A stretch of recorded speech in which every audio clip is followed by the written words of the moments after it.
What if monogamy is not right for you? By chance, are you asking yourself this question?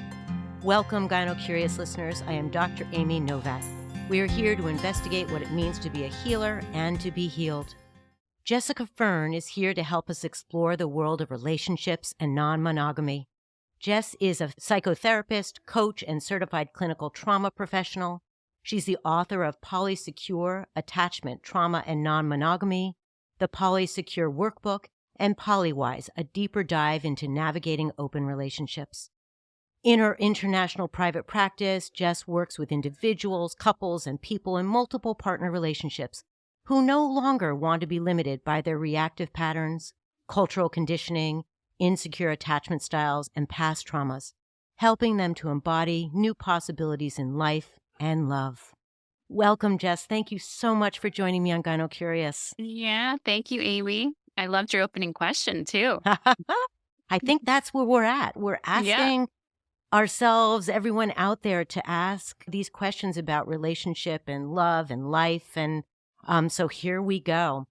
I was thinking about how in certain parts of the world, conversations about gender, sex, and a break from the rules of monogamy are changing in the face of the traditional norms. But there are still so many places where the human experience is defined by binary gender structures and the rules of monogamy. What would you say to that?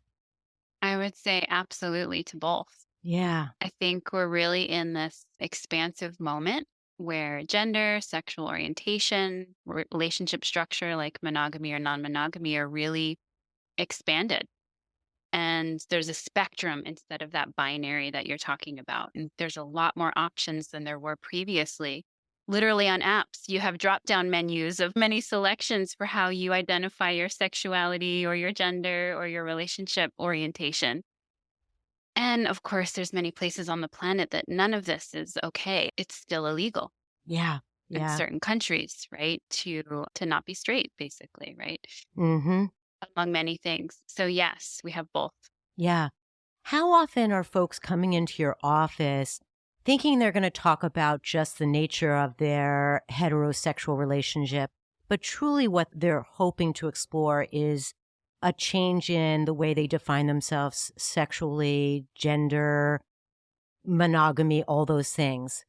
Yeah. Now that I openly specialize in non-monogamy, of course, people are coming to me mostly for that. But before it was my specialty, I was pleasantly surprised at how often it actually would come up with individuals just working through their own relationships and sexual orientation and wanting to maybe have experiences that were with the same sex or gender, or to have multiple lovers or within relationships, people bringing it up. Yeah. So, I think yeah. before we go any further, Jess, because although it's obvious to you and me, why don't you define what non-monogamy and polyamory is?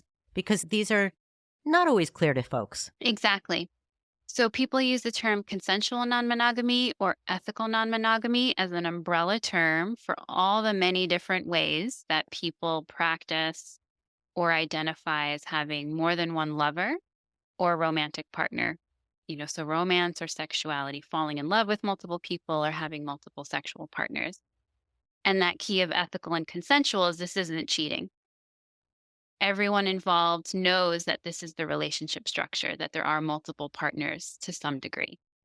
And how often is it about sex, if you will, hooking up versus love relationships? And are people struggling trying to define or understand the differences within their own hearts and minds? Yeah, I think it's a lot more about love and attachment-based relationships than the common misconception. It's not all about sex. And yet I like to also say, and what's so wrong if it is?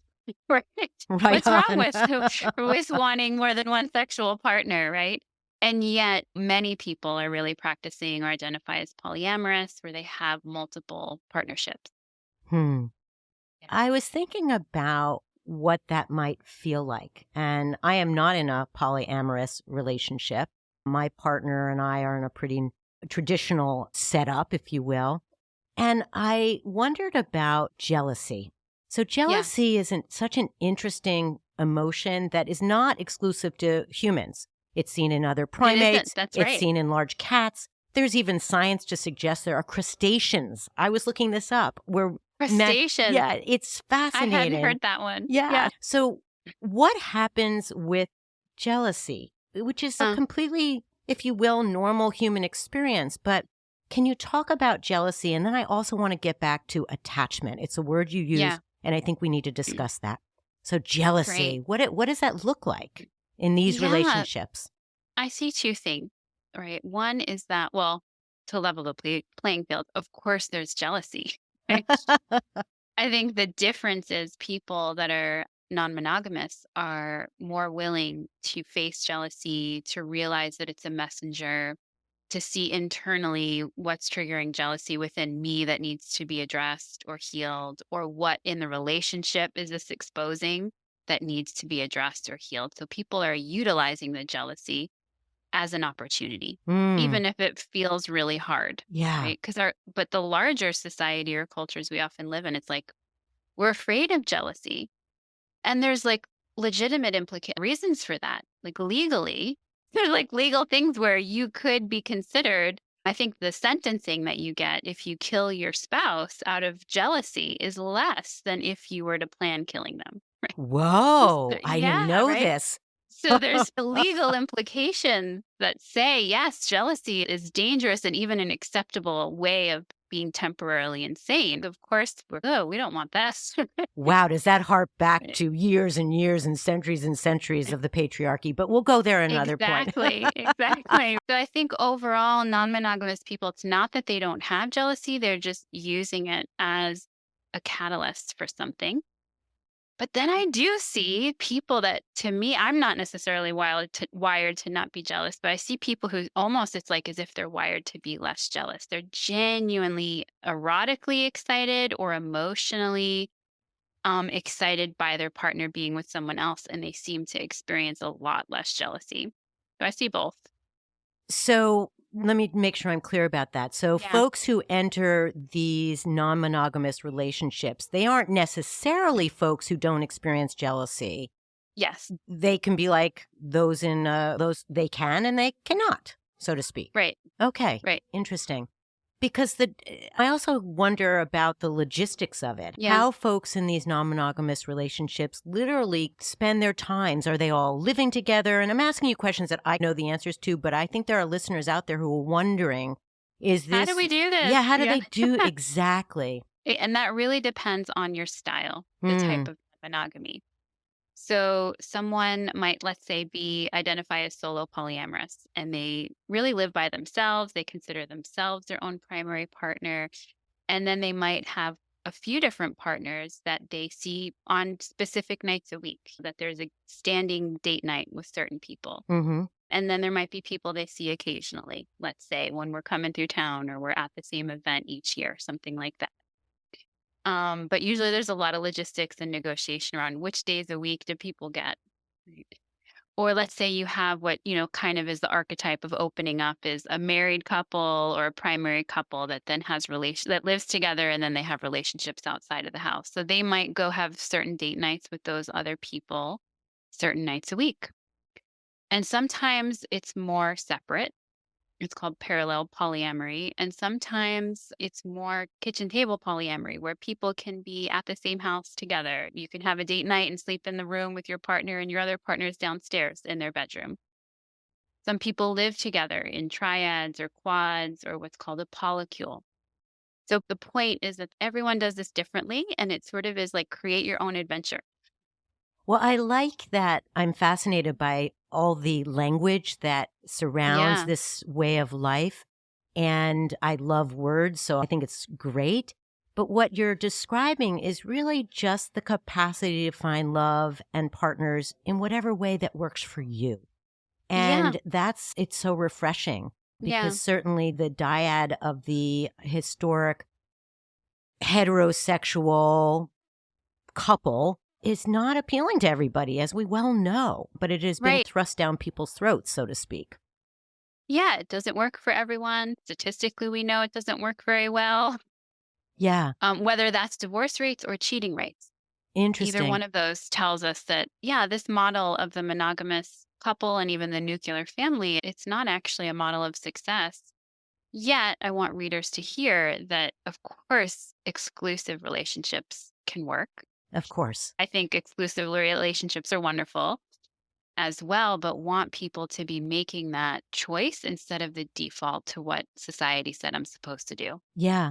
How often Yeah. are couples coming into the office and saying, we're here because one of us or both of us are cheating? And that brings them to a different way of life, the non monogamous life, Yeah. versus it is the conduit to separation or divorce. Yeah. For me, that would be a smaller percentage that Hmm. come to me when it was cheating, but it does happen. I Yeah. do get those clients. Whereas I mostly get people who are like, we want to, one of us or both of us really want to explore this and we need help doing it, or we've been doing it a long time. Mm. But cheating can be the entry point into it. And it's like polyamory on hard mode for sure, because it started with a rupture. Yeah. And sometimes the partner that cheated wants to just continue that relationship. And in my theory, which is not necessarily the right one, but I always think we need to actually do a fair repair before we then open up that relationship. So it can open up, but first that repair really needs to be healed and trust to be restored. Mm. Yeah. I like that because you're talking about building relationship in Mm. whatever definition you have around it, but really trying to build a sense of, as you put it, trust between two individuals before that paradigm expands. Exactly. Because Yeah. in that paradigm, we do need a lot of trust. We need a lot of transparency, higher levels of communication, and higher levels of consideration, Yeah. frankly, Yeah. of each other and all the parties involved. I think about how people evolve in their relationships as opposed to in the outer world.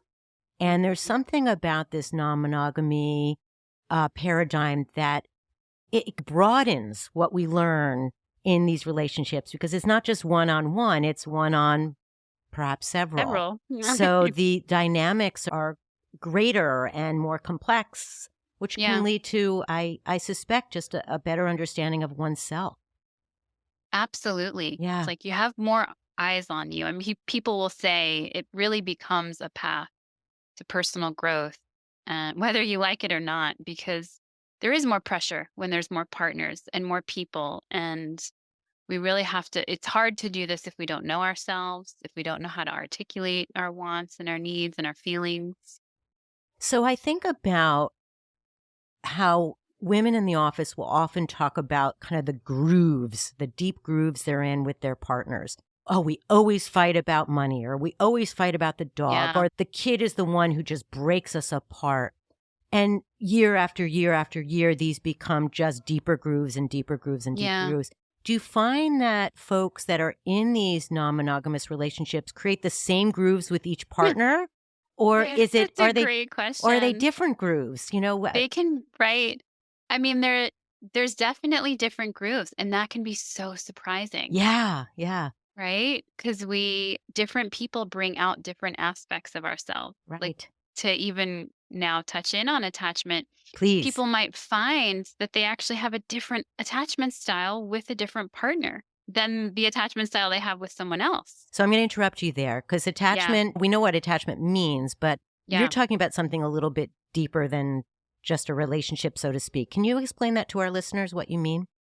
Yeah. So this is Please. about attachment theory, Mm. which was created by John Bowlby, and Mary Ainsworth really did the research to operationalize it. And this was starting in the 60s. So there's been many decades of research and cross-cultural research to see that as children, we come into this world, we need to depend on our caretakers. And if they meet enough of our needs, which are psychological needs, not just physical needs, we feel safe. We feel secure. We attached in a secure way to them. We feel safe and secure within ourselves. And then we feel safe and secure to explore the world. However, more than half the time, for reasons that aren't always the parent's fault, they can't meet those attachment needs consistently or at all or enough, right? Needs around attunement and responsiveness and safety and that emotional attunement, especially.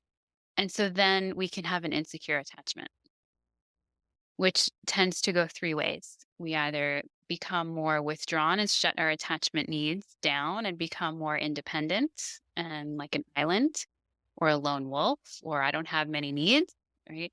Or we tend to go the other way where our attachment system kind of gets inflamed and hyperactive and is the anxious attachment style or preoccupied, or the one that goes back and forth between the two. And are you seeing one particular attachment style in the non-monogamous community? Definitely not. Mm. And the research supports that. Research even supports that people who are polyamorous can show up as having more secure attachment than people who are actually monogamous, depending on the study, which makes sense to me because you have to have it's more of a secure attachment within yourself and with others to navigate multiple relationships. Mm. But what I see is monogamous or non-monogamous, I don't see higher rates of insecure attachment. But I do see that if it was a couple that was together and they open up, they will go, one or both partners can go through a phase of insecure attachment because of this transition into a new paradigm. Mm. Mm. That the That makes ground sense. you're now on is totally different. And now you have to redefine the relationship. We're not together because we're married. Why are we together? Why am Mm. I special to you? Right? Mhm. What makes us unique? Right? If there's other people that we're dating. And so often that has to be reestablished of how do we feel safe and secure. I kinda love how, pardon the word, but, like, provocative this Mm-hmm. way of life can be for the individual. Not that the exclusive relationship isn't provocative, it certainly is, but it's these all these opportunities, and I'm gonna see it in a positive light because I admire and respect and trust that people Yeah, making these decisions are doing it more often for the, if you will, the right reason for themselves. totally. But, Yes, yeah, there's a lot of opportunity for learning. Yeah. there is. I like that word provocative, actually. I think Hmm. it's very fitting. And like you're saying, it's not that we couldn't have that. Many people take their monogamous partnerships very much as their opportunity to have introspection and heal their trauma and their relationship patterns. But in monogamy, we can get away with going to sleep at the wheel in a way that you can't get away with in non monogamy. Interesting. Yeah. In my world, in the medical world, when folks come into a gynecological office, certainly historically, and they're reporting having more than one sexual partner, there is an implied shaming that goes on. Or That, the first conversation is, oh, let me talk to you about STIs. Let me talk to you about contraception. Let's figure out ways in which you can get through this because there's so many risks involved. And I guess I'm wondering, one, how folks in this community are dealing with that shaming, because I think it still exists.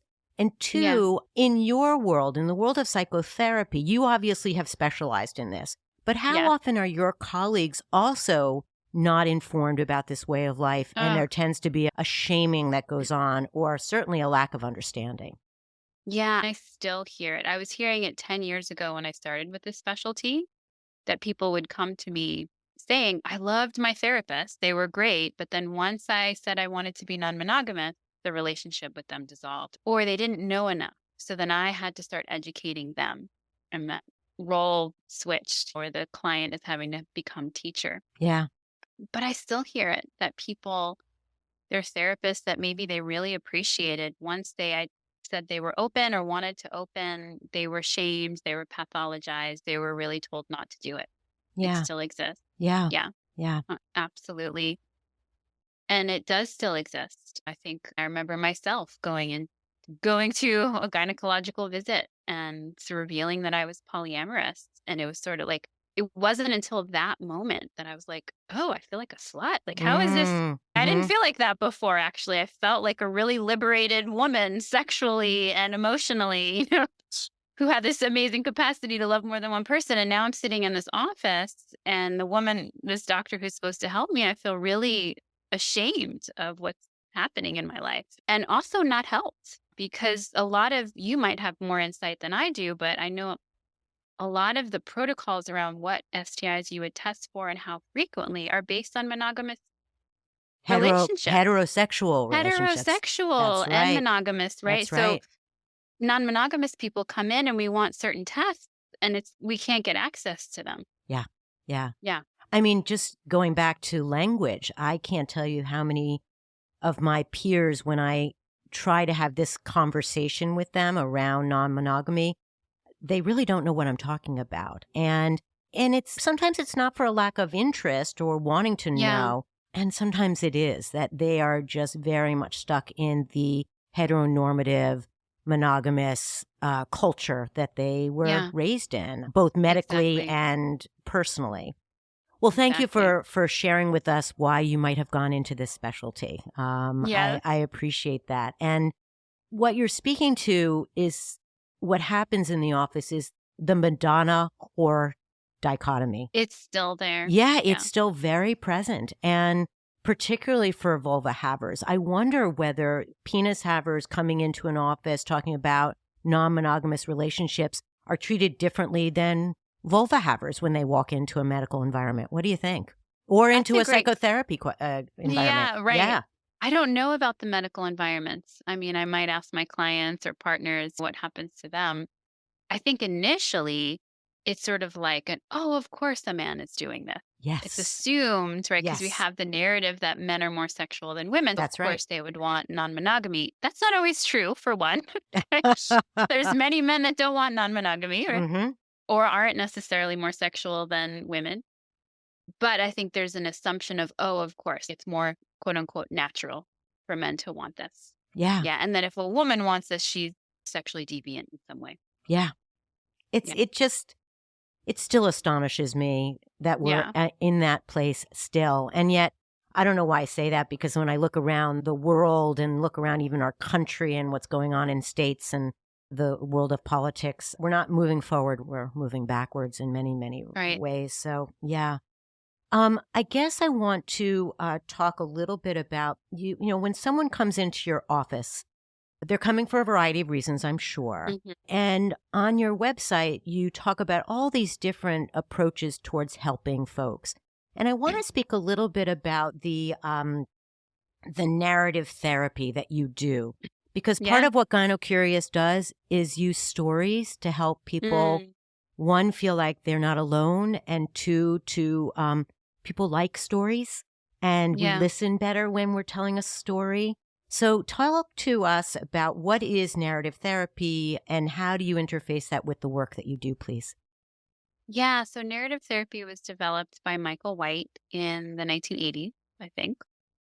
And so it's looking at, yes, the narratives, the stories we tell, the importance that we have as humans for meaning making through narrative.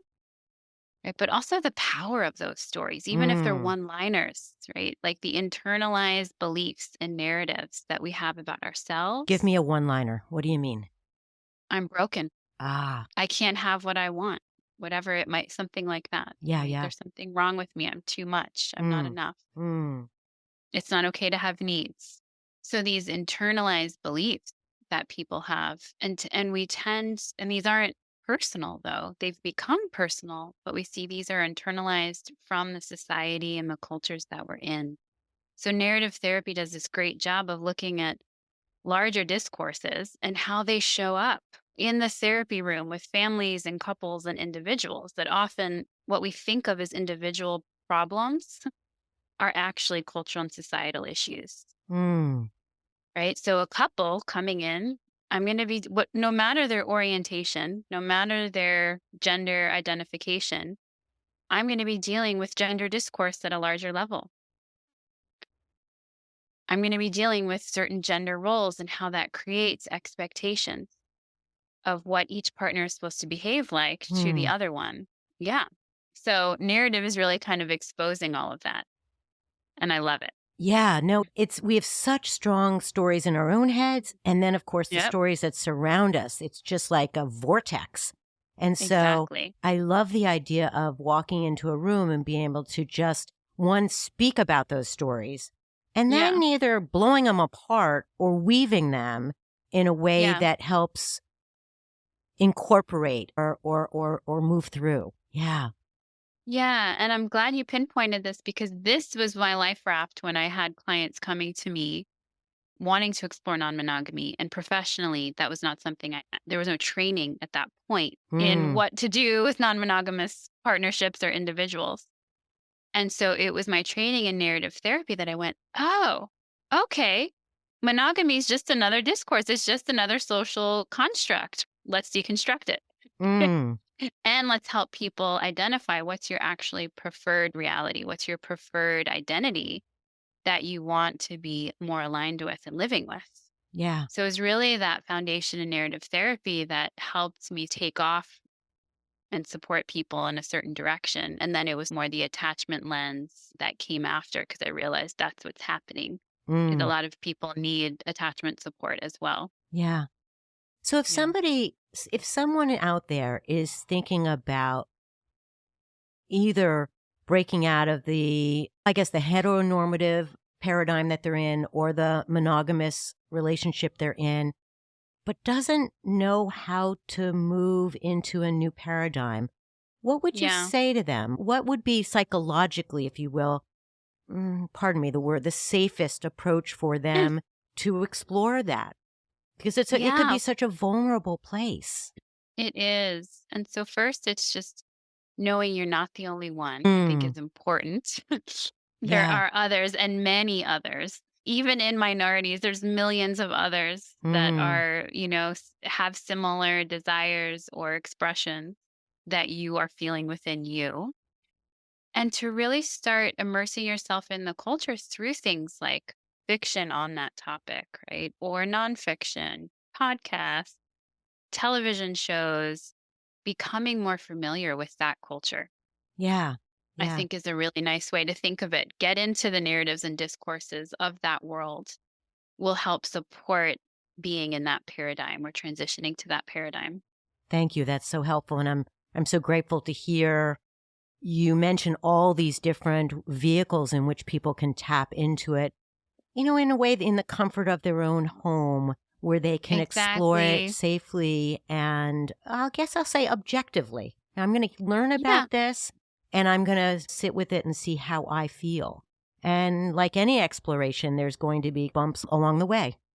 exactly. Yeah. There's been this rise of really women, I think, writing non monogamous and even bisexual memoirs Mm.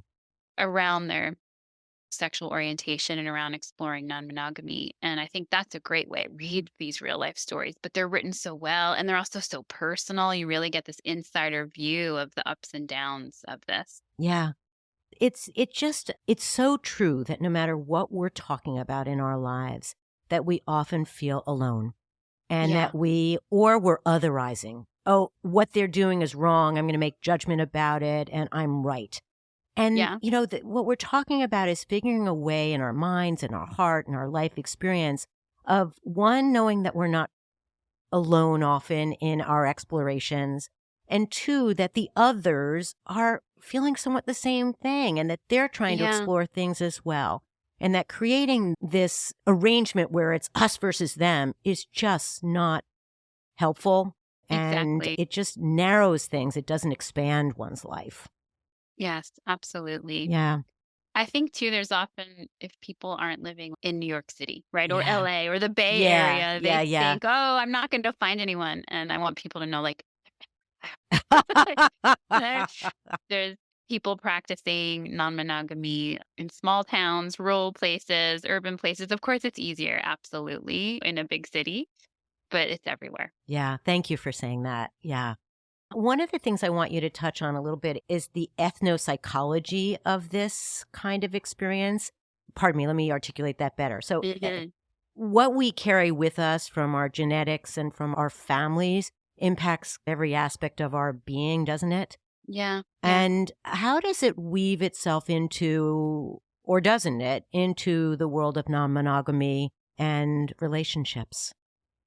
Yeah, I think we can think about this in a few different ways. Evolutionary psychologists or evolutionary anthropologists would say we've never really been monogamous, and that's a recent human social construct that has only been really of the last several hundred years or something like that. Hmm. People can really geek out or dive into the history of that, of patriarchy, of monogamy. There's a whole world to explore there. But also, when you said that, I was thinking of legacy burdens. That's Mm. something I offer is doing legacy unburdenings. And we look at this inheritance of trauma that can happen through the generations. And there is a lot that comes through around cheating, around betrayal, around being safe to be oneself, around shame for one's expression or who they are. And so often people, it might not be until they are non monogamous that some of these legacy burdens even start to show up. That Mm. they realize, oh, this isn't just my trauma that one of my parents cheated on the other and I need to explore. That's valid too, but that there's a generational thing at play, a legacy thing at play, an inheritance of from their culture over time. Is this where narrative therapy comes in? Because again, those are stories, if you will, outside what I have Exactly. Yeah. control over. So how do I heal from what my grandmother did or what happened to her? How do you pursue that? How do you work with people around that? Yeah. I use a modality of internal family systems, IFS, that has a specific protocol called legacy unburdening. Hmm. That's looking at just this. And so there are narrative elements to it, or I'll bring those as well. But it's really looking at the parts of us, the multiple parts of us. And sometimes we realize when doing inner parts work, this isn't actually my part. Mm. So I had this once where I realized there's a part of me holding all this grief, and it's actually not my grief. Hmm. And I realized it was my grandmother's grief who lost a child early. And in the 1950s, she was told when her young child died to get rid of the furniture, paint the room, don't talk about it. Oh, yeah. And then her husband died early, a few years later, when my mother was 8. And my grandmother was told, don't tell the kids and just let them go to school the next day. And it wasn't until a year after my mother's father died at the unveiling of his grave that she realized he was actually dead at Wow. 9 years old. Right. Wow. So it was like all of this unprocessed grief that was in my body that was showing up that I was like, this isn't actually, Jessica didn't go through this. Right. Yeah. But here I had generations of grief that had been transmitted. It was an epigenetic experience, even. Do you think, so I don't know if you have siblings, but in a family where there are multiple kids, do you think everybody experiences that ethno trauma, psychology, that lineage or legacy that you're speaking of? Or are certain humans more inclined to getting it than others? Yeah, I that's such a great question. I see within families that there'll tend to be sometimes you see the whole family's got it, and often you'll go, "Oh, there's the one." There's the one. There's one in the family that sort of has the empathic sensitivity or whatever it is that they're holding. They're able to even heal it. It's a gift. But sometimes it is more than one. I have an interesting where I'm the only with my mother, but I'm the oldest with my dad, and then he had 3 other children. And we can look at all 4 of us, and we all had so, 3 had the same mother, 1 had a different mother, and there was all these different biological conditions. He was sober for some of us, addicted to alcohol for some of us, and seeing, like, the conditions and functioning levels that we all have is actually very different. Yeah, and Yeah. some would explain it astrologically too. There's all kinds of Yes, ways in which there's we all kind of try to ways, figure right? out this human experience, isn't there? Yeah. Exactly. From a spiritual perspective, we might say that people choose to come in and be the ones that heal this through the family lineage. Right, right.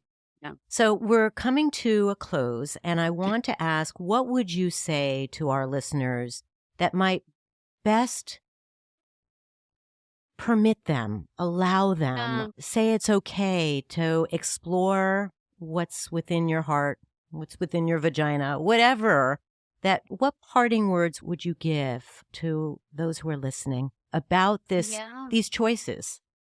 Right. What I would offer people is to even do an exercise with yourself where you ask, are my preferences actually mine? Or have they been what I've told should be my preferences? Hmm. Is my sexual expression my sexual expression?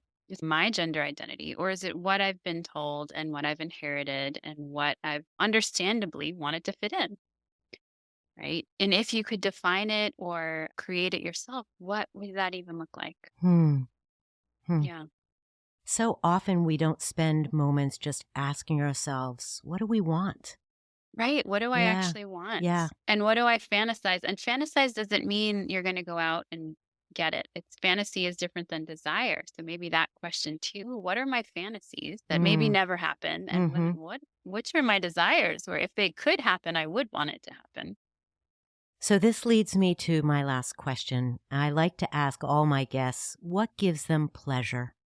Women for so many years have never been asked what gives them pleasure or can speak to it. What in Mm. your life gives you pleasure? And do you mean just generally? Generally. You could go there. You can go Generally. anywhere you Yeah. want. It's just what gives you joy? Yeah, well, there's many things that give me joy, Mm-hmm. thankfully, but I think it's only when I'm in my body that I actually experience the joy and the pleasure. So then I can find joy and pleasure in most things. Eating my granola in the morning is pleasurable and a meaningful part of my day when I'm actually in my body paying attention and doing it, right? Mm. My cats remind me, or my son reminds me, because we're very affectionate of the beauty and pleasure and joy of being in my body. And it's when I'm in my body that I'm most also experiencing sexual pleasure versus, not in my body. Yeah. Yeah. Great. Thank you. Thank you so much, Jessica, for joining me today. I'm so grateful for your openness and knowledge and capacity to talk about a different way of living one's life and embracing it with love and with pleasure. Mm, thank you. Yeah. Yeah. Thank you for having this platform for it. And thank you to my listeners and my producers, Jen Hammoud and Matty Rosenberg, for making this podcast a reality. Please join me, follow me, give me 5 stars, make comments on whatever podcast app you're on. I'd love to hear from you. You can also email any questions that you have for me or Jessica at comments@radiofreerhinecliff.org or call us at 845-307-7446. Until our next conversation, please be healthy and remember to relish your instincts and intuitions. They are great teachers, not to be ignored. Be well.